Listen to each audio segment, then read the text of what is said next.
إلا الله لا إله إلا الله ما لنا رب سواه.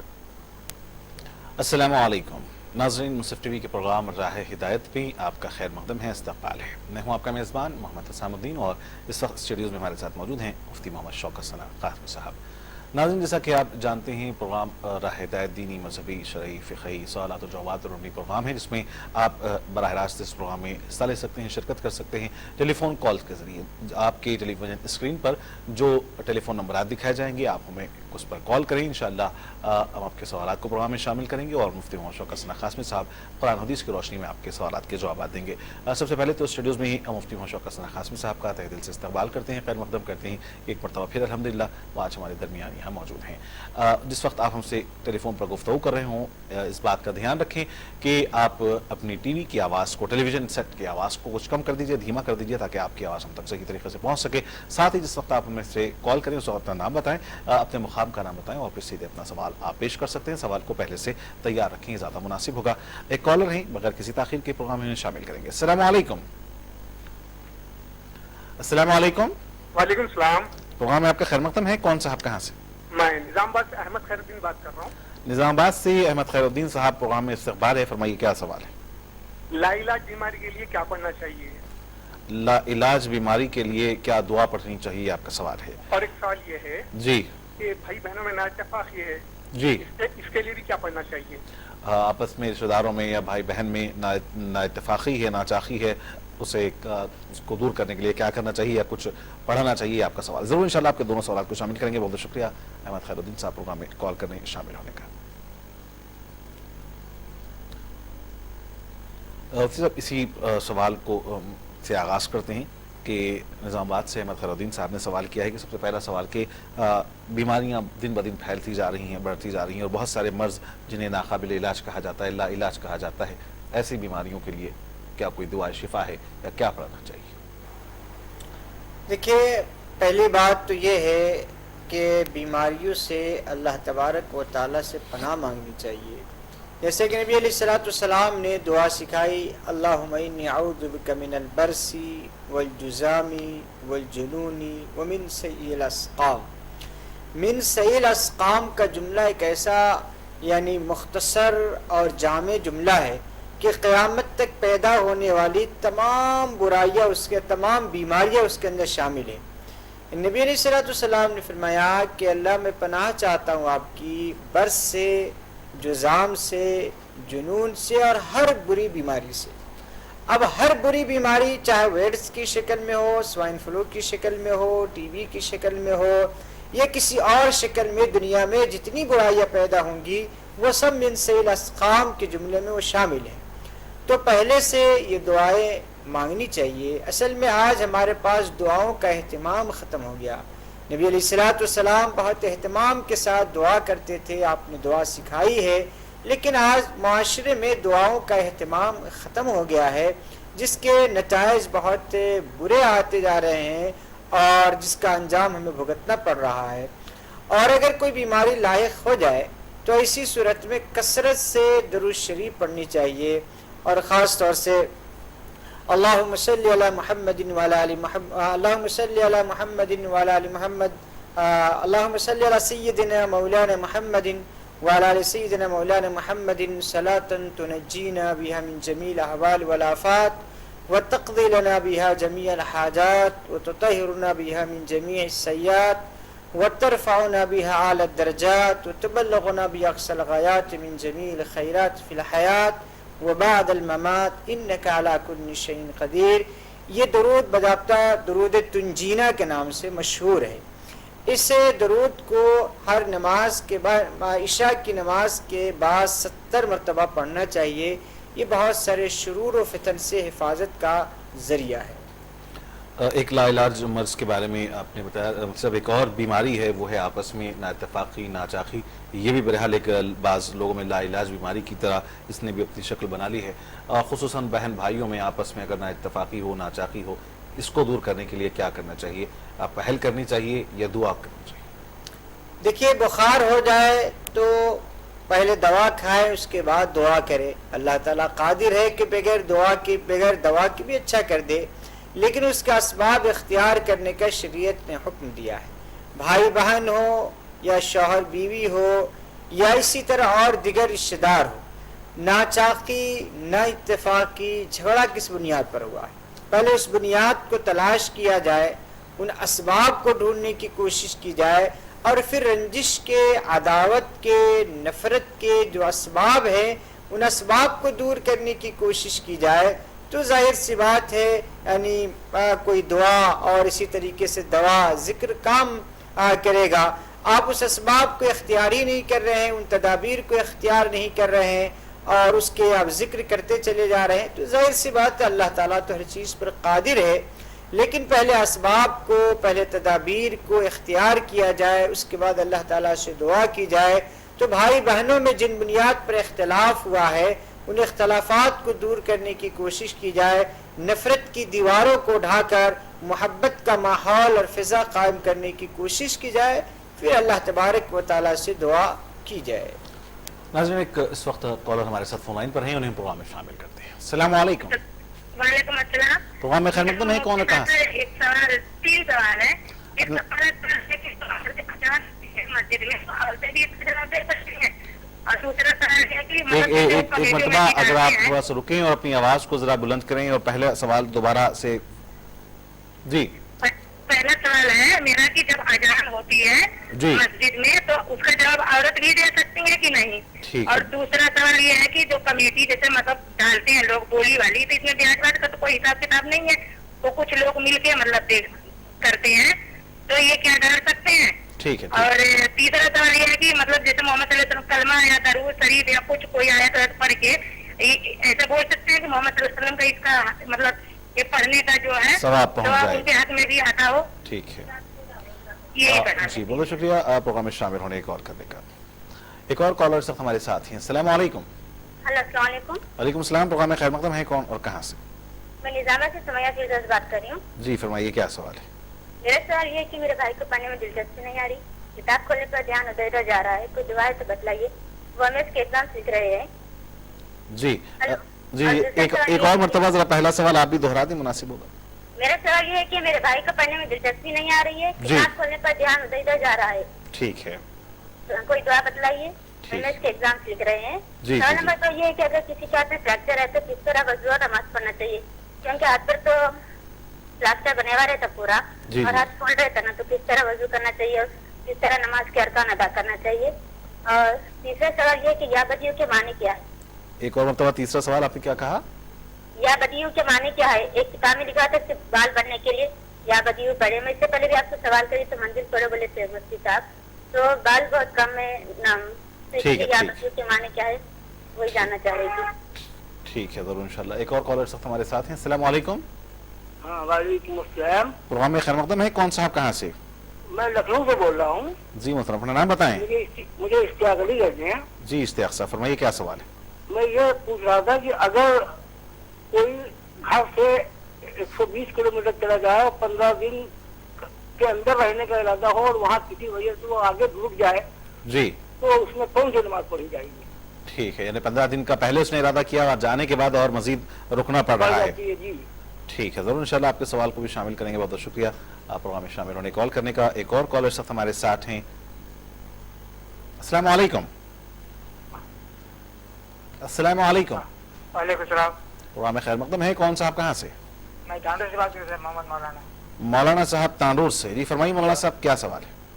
یہودی و نصرانی ہے جو 72 فرقے حدیث میں ہے، جی اور حضور فرماتے ہیں کہ ہمارے اس میں 73 فرقے ہوں گے. جی ایک فرقہ جنتی 72 دوزخی. جی تو وہ جنت کے صاحب سے پوچھے کہ جنت فرقہ کون سا ہے؟ جی میں اور میرے صحابی. جی تو آپ ذرا اس کا خلاصہ بتائیں کہ جنت فرقہ کون سا ہے اور جو فرقے بنی ہے 72 دوزخی، وہ دوزخی فرقے کون سے ہیں؟ ٹھیک ہے ضرور انشاءاللہ آپ کے سوال کو بھی شامل. بہت بہت شکریہ محترم پروگرام میں شامل ہونے کال کرنے کا. ایک اور کالر صاحب ہمارے ساتھ ہیں. السلام علیکم. جی السلام علیکم. وعلیکم السلام. پروگرام میں خیر مقدم ہے، کون اور کہاں سے؟ جی میں عظمیٰ زرین بات کر رہی ہوں. جی نظام آباد ضلع سے. جی فرمائیے. جی میں کو 4 سال ہو گیا ہے. ہر 6 مہینے میں 4 مہینے میں میرے کو ٹائیفائڈ سردی بخاری ہمیشہ رہتا ہے. میں ہاسپٹل کے طور پہ میں کئی دوائی استعمال کر رہی ہوں. کوئی میرے کو دینی طور پہ کوئی ایک وظیفہ دیجیے کہ میں ہمیشہ اس کا ہی ورد کرتی رہوں. میں نے 4 مہینے سردی بخار سے ہمیشہ ایسے ہی ابھی فی الحال اسی پوزیشن پہ مہینے بھر سے میں بیمار رہی ہوں. ٹھیک ہے ضرور بہن، انشاءاللہ پروگرام دیکھتے رہے راہ ہدایت، انشاءاللہ ہم صاحب سے پوچھیں گے اس کا کیا حل ہم نکال سکتے ہیں. بہت بہت شکریہ آپ کا بھی کہ پروگرام میں آپ نے شرکت کی، پروگرام میں شامل ہوئے. سب اذان سے متعلق ایک خاتون نے سوال کیا ہے کہ کیا اذان کا جواب دینا اذان سن کر مسجد سے خواتین پر بھی واجب ہے، ان کے لیے بھی ضروری ہے؟ خواتین کے لیے بھی نماز پڑھنا لازم و ضروری ہے. اسی طرح خواتین کے لیے بھی اذان کا جواب دینا مستحب ہے. جس طرح مردوں کے لیے مستحب ہے اسی طرح خواتین کے لیے مستحب ہے. اس لیے خواتین بھی اذان کا جواب دینے کا اہتمام کرے، اور اسی طرح اذان کے بعد جو دعا ہے ان دعاؤں کے پڑھنے کا بھی اہتمام کرے. ایک اور سوال کا یہ ہے کہ عام طور پر خواتین اکجا ہو کر بیچ بغیر بیچ کے سمجھیے کہ چٹھی کا سمجھیے کہ وہ کرتی ہیں اور آپس میں ایک دوسرے پیسے جمع کرتے ہیں، پھر وہ ہر مہینہ کسی ایک کے نام کے خوراندازی ہوتی ہے اور پھر وہ اس کا استعمال کرتے ہیں. اس میں سود یا بیچ کے ساتھ کوئی چیز نہیں ہوتی، تو کہ اس طرح کی چٹھی چلا سکتی ہیں خواتین؟ دیکھیے چٹھی کی جو اگر واقعی یہی شکل ہے، مثلا 10 خواتین مل کر ایک 500 یا 1000 یا 5000 کی چٹھی ڈالے اور قرآن کے ذریعے سے کسی کی تعین کر دے، اس کی 2 شکل ہو سکتی ہے. یعنی پہلے ہی دن قرآن کے ذریعے سے ہر خاتون کا مہینہ مقرر ہو جائے کہ ایک خاتون کو جنوری میں، دوسرے کو فروری میں، اس طریقے سے 10 مہینے کی چٹھی یا 12 مہینے کی چٹھی ہو تو پہلے دن تعین ہو جائے. ایک شکل یہ ہو سکتی ہے. دوسری شکل یہ ہو سکتی ہے کہ ہر مہینے میں باضابطہ قرآن کے ذریعے سے یعنی کسی کی تعین کی جائے. یہ دونوں شکل جائز ہے. البتہ چٹھی کی وہ شکل جس میں بولی لگائی جاتی ہے، یعنی مثلا 50,000 کی چٹھی ہے، بولی لگتی ہے، کوئی کہتا ہے میں اس کو 40,000 میں لیتا ہوں، کوئی کہتا ہے اس میں 45,000 میں لیتا ہوں، اور جو کم بولی لگاتا ہے اس کو وہ چٹھی کی رقم دی جاتی ہے. تو یہ چٹھی کا جو کاروبار ہے یہ درست نہیں ہے. اور قرآن اندازی کے ذریعے سے جو چٹھی کی تعین کی جاتی ہے جس میں کسی کو رقم کم و زیادہ نہیں ملتی ہے، یہ بالکل جائز و درست ہے. ایک سوال اس میں مفتی صاحب یہ ہے کہ بعض مرتبہ اس میں جو مینٹیننس کے اخراجات ہوتے ہیں اس کے لیے سمجھیے کہ کچھ پیسے علیحدہ لیے جاتے ہیں. ظاہر ہے جو اس کا مطلب کہ نظم کرتے ہیں، جو اسے لکھ کر رکھتے ہیں، پھر اس کے بعد ہر مہینہ اسے پیسے جمع کرنا پہنچانا، تو کچھ اس میں رقم زیادہ اضافہ لی جاتی ہے. وہ سود کی شکل میں تو نہیں ہے یہ خدا نخواستہ؟ باضابطہ جو چٹھی کا نظم کرتا ہے وہ اگر پہلے یہ تعین کر دے کہ مثلا 5,000 کی چٹھی ہے لیکن ہر مہینے میں آپ کو 5,050 روپے دینے پڑیں گے. 5,000 تو چٹھی کے رقم ہے، البتہ 50,000 50 روپے جو فون کرنے یا آپ لوگ کا بلانے یا آپ کے پاس جانے کا پیٹرول کا جو خرچ ہے وہ خرچ ہے. یہ پہلے ہی اگر تعین کر دی جائے اور تمام شرکاء سے اس طریقے سے 10 20 50 روپے زیادہ لے جائے تو پھر اس کی گنجائش ہو سکتی ہے.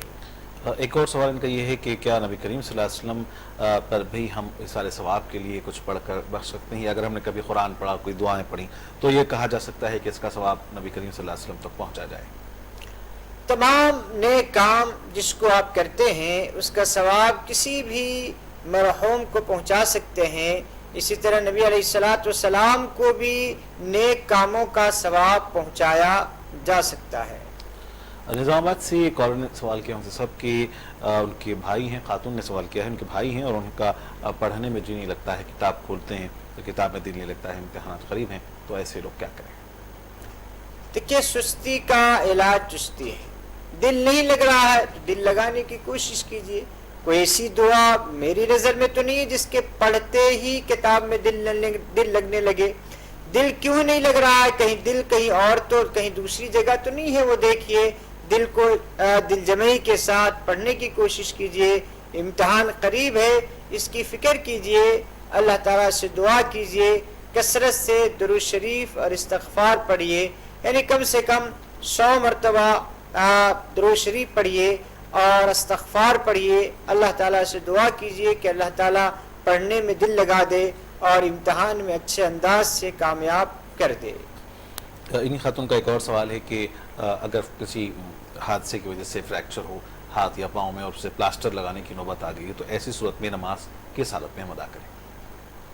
جس جگہ پہ پلاسٹر لگا دیا گیا ظاہر سی بات ہے وہاں پہ وضو تو نہیں کر سکتے ہیں، تو چہرہ ہے وضو کر لے، ایک ہاتھ وضو کر لے، پیر کو دھو لے، سر کا مسح کر لے اور اس ہاتھ پہ اس طریقے سے مسح کر لے، اور نماز کرسی پہ بیٹھ کر پڑھنا ہے کرسی پر بیٹھ کے پڑھ لے، لیٹ کر اشارے سے پڑھ سکتا ہے پڑھے، یعنی جس طرح سہولت ہو نماز بہر صورت پڑھنا ہے، نماز کسی حال میں بھی معاف نہیں ہے۔ ایک اور سوال انہوں نے کیا ہے، آواز برابر مجھے نہیں پہنچ پائی کہ یا بنی اس طرح کچھ انہوں نے ورد بتایا، اس سے پہلے بھی انہوں نے کال کیا تھا کہ بالوں کے بڑھنے کے لیے اگر کوئی خصوصی وظیفہ ہے تو بتایا جائے۔ دیکھیں یا بدیع کا مطلب ہوتا ہے اثر نو پیدا کرنے والا، یعنی کسی چیز کو پیدا کرنے والا، نئی نئی چیزوں کو بنانے والا، یہ اللہ تبارک و تعالیٰ کی صفات ہے۔ یعنی اس کو ہم پڑھ سکتے ہیں اور اس سے پڑھنے سے سمجھیے کہ بالوں میں اضافہ ہو سکتا ہے۔ دیکھیں بال میں اضافہ ہوگا یا نہیں ہوگا یہ تو نہیں معلوم، لیکن جہاں تک وظیفے کے طور پر پڑھنا چاہتی ہیں تو پڑھ سکتی ہیں۔ لکھنؤ سے اشتیاق صاحب نے سوال کیا صاحب کہ گھر سے اگر ہم 120 کلومیٹر کی مسافت طے کریں اور 15 دن ہمارا وہاں رہنے کا ارادہ ہو اور بعد میں پھر وہ مدت اگر کسی وجہ سے بڑھانا پڑے تو پھر ایسی صورت میں کیا کیا جائے گا؟ نماز قصر پڑھی جائے گی یا عام حالت کی طرح پڑھی جائے گی؟ جب کوئی آدمی 78 کلومیٹر سے زیادہ کسی دور مسافت پہ سفر کر رہا ہے تو وہ مسافر سمجھا جائے گا، اور وہ جب تک 15 دن سے اندر وہاں رہنے کی نیت ہو، مثلا اس کی نیت 13 دن کی تھی تو وہ مسافر رہے گا، لیکن کسی وجہ سے آج جائیں گے کل جائیں گے ابھی کام نہیں ہوا 5 دن اور رہ لیں گے، اس طریقے سے یعنی اگر وہ مدت بڑھتی چلی گئی تو بھی وہ مسافر ہی سمجھا جائے گا جب تک کہ وہ 15 دن یا اس سے زیادہ مستقل طور پہ وہاں رہنے کی نیت نہ کر لے، جب تک کہ وہ مسافر نہیں سمجھا جائے گا۔ تو اگر 120 کلومیٹر کی دوری پر کوئی آدمی جائے اور وہاں 15 دن سے کم کی نیت سے ٹھہرا ہوا تھا، لیکن 13 اور یا 14 دن کے بعد مزید 5 دن اور ٹھہرنے کی نیت کر لیا تو اس کی وجہ سے وہ مسافر ہی سمجھا جائے گا، مقیم نہیں ہوگا۔ ان سے اس سے پہلے کی سوال کو تھوڑا سا ہم لوٹتے ہوئے جو بال بڑھنے کی انہوں نے بات کی تھی، آپ نے اس سے پہلے منزل کا ذکر کیا تھا، اگر جو منزل ہم پڑھتے ہیں دعائیں وٹ کرتے ہیں تو کیا اس پہ جو تیل استعمال کر رہے ہیں دوا کا ہو یا کسی اور بھی دوا کا ہو تو کیا وہ منزل کو پڑھ کر ہم اس تیل پر یا استعمال کرنے والی چیز پر دم کر سکتے ہیں؟ اصل میں دیکھیے عام طور سے عورتوں کا جو بال گرتا ہے 2 وجہ سے گرتا ہے۔ ایک وجہ تو یہ ہے کہ کوئی جسمانی مرض ہو جس کی بنیاد پر بال گرتا ہو، دوسری وجہ جو ہوتی ہے وہ کسی پر اگر اثرات ہو جائے یعنی جن کا اثر ہو جائے یا سحر ہو جائے اس کی وجہ سے بھی بال گرتے ہیں۔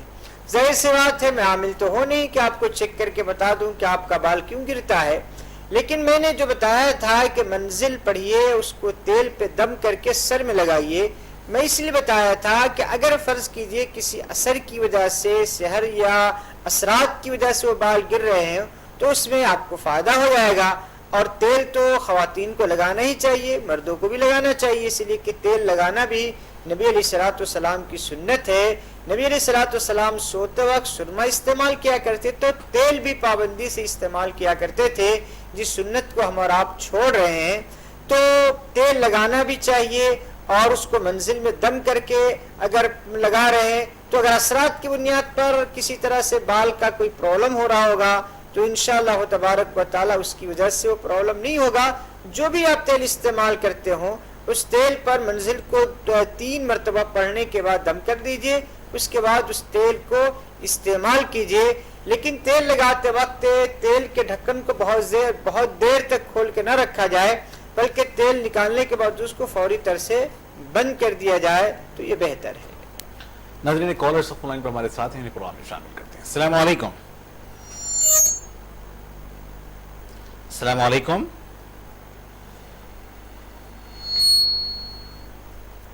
السلام علیکم۔ وعلیکم السلام جی پروگرام میں آپ کا خیر مقدم ہے، کون صاحب کہاں سے؟ میں ساجد خان بول رہا ہوں آگرہ سے۔ جی ساجد صاحب فرمائیے کیا سوال ہے؟ میرا مولانا سوال ہے کہ جیسے مسجد ہوتی ہے ابھی ہم لوگ تو جاتے ہیں